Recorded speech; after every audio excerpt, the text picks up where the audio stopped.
Já, Ágúst, hver tilfinningin eftir þennan endurkominn sigur gegn Þór Þórðarson? Góð. Það mjög sterkur sigur, frábær fjórða leiklut hjá okkur.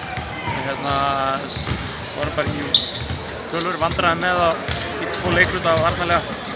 Náðum ekki að stoppa og það hélt engu vatni hjá okkur, vörnin. En í fjórða leikluta var vörnin algjörlega til fyrirmyndar. Hverju breyttir í leiknum? Ég breytti svo sem ég litlu. Það var bara hugarfari hjá strákunum og Pavel lét raunin okkur alla heyra það bara hérna í leikliðinu. Það kemur bara ekkert annað til greina en við verum að fara að sækja hérna sigur fyrsta heimaleik. Það sem ég tek eftir þegar að fylgjast með leiknum er að þú einmitt færir Pavel inn í 5-una í vörninni og Ragga út. Finnst þér það hafa verið vendipunktur? Já, við vorum bara í miklum erfiðleikum með að stoppa og á þeim tímapunkti þá ákveðum við að fara bara með lítið line-up og skipta öllu og það gekk betur. Hvernig er að vera með svona leiðtoga eins og Pavel inn á vellinum? Er þetta bara eins og að vera með spilandi þjálfara í rauninni sem stýrir bara leiknum fyrir þig inn á vellinum? Já, það hjálpa gríðarlega mikið.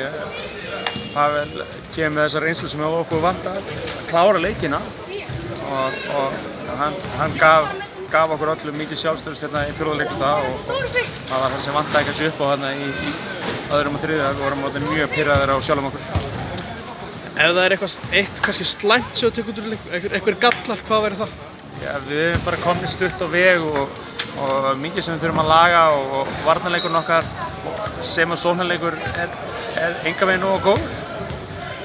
Tilviljunarkenndur og vantar mikið flæði í sóknarleikinn okkar. En við erum í október eins og það er svo oft talað en við viljum geta spila aðeins betur þannig að þessa taktík þurfum að gera betur. 2 sigrar í 2 leikjum.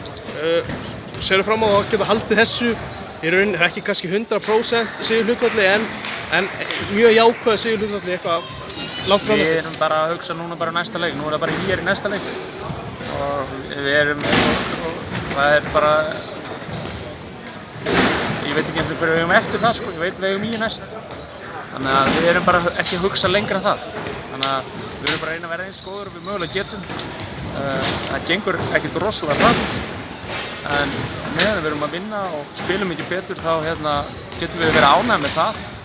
En við þurfum að spila mun betur en við erum að gera lungan á þessum leik og lungan á síðasta leik. En við þurfum að, eins og bara sagt alltaf, við þurfum að fjölga þessum reyna að lengja þessa góðu kafla. Við áttum nokkra mjög góða kafla í þessum leik og sérstaklega fjórða leikluta og fyrsta leikluta var líka ágætur. Við þurfum að lengja þá og stytta þessi slæmi.